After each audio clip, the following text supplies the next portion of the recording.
Hi, I'm Patrick Rothfuss, and this is a piece of The Name of the Wind, my first novel. I've stolen princesses back from sleeping barrow kings. I burned down the town of Traben. I was expelled from the university at a younger age than most people are allowed in. I tread paths by moonlight that others fear to speak of during day. I have talked to gods, loved women, and written songs that make the minstrels weep. My name is Kvothe. You may have heard of me.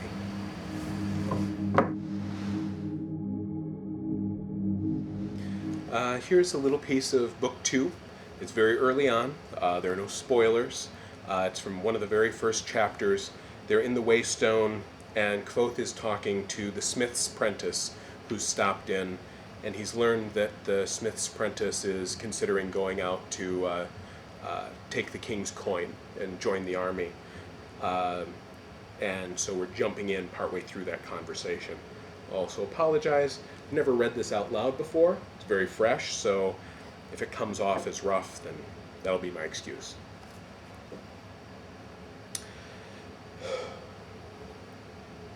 Kvothe opened his mouth and then closed it again.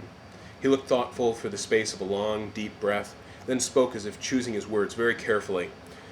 Aaron, do you know who Kvothe is?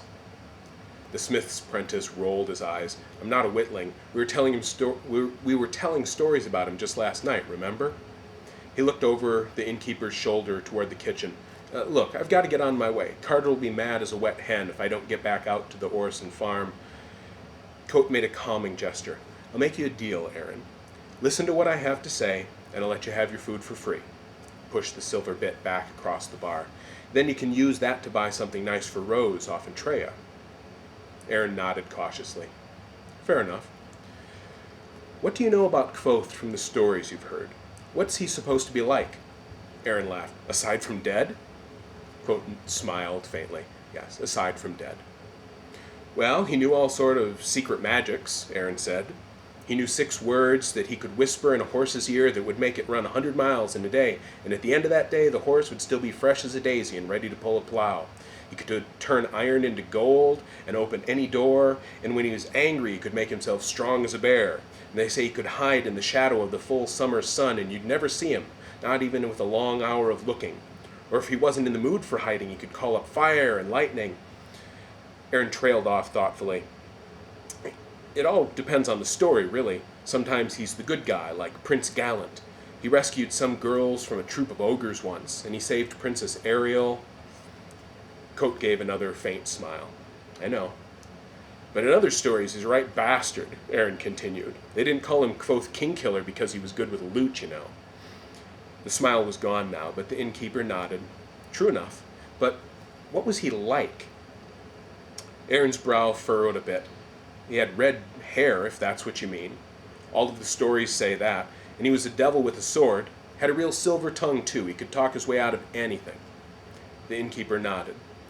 So, if you were Kvothe, and terrible clever, as you say, and suddenly your head was worth 1,000 gold royals and a duchy to whoever cut it off, what would you do? The smith's apprentice shook his head and shrugged, plainly at a loss. Well, if I were Kvothe, the innkeeper said, then I'd fake my death, change my name, and find some little town out in the middle of nowhere. Then I'd open an inn and do my best to disappear. He looked at the boy. That's what I'd do. Aaron's eye flickered to the innkeeper's red hair, to the sword that hung over the bar, and then back to the innkeeper's eyes. Kvothe nodded slowly, then pointed at Chronicler. That fellow isn't just some ordinary scribe. He's a historian of sorts. He's here to write down the true story of my life. You've missed the beginning of it, but if you like, you can stay for the rest. He smiled an easy smile. I can tell you stories no one has ever heard before. Stories no one will ever hear again. Stories about Felurian, how I learned to fight from the Aden. The truth about Princess Ariel. The innkeeper reached across the bar and lay his hand on the boy's arm. Truth is, Aaron, I'm fond of you. I think you're uncommon smart, and I'd hate to see you throw your life away, joining the army. I know how this war started. I know the truth of it. And once you hear that, you won't be nearly so eager to run off and die fighting in the middle of it. The innkeeper gestured to one of the empty chairs at the table beside Chronicler and smiled a smile so charming and easy that it belonged on a storybook prince. "What do you say?" The boy stared seriously at the innkeeper for a long moment, his eyes darting up to the sword, then back down again.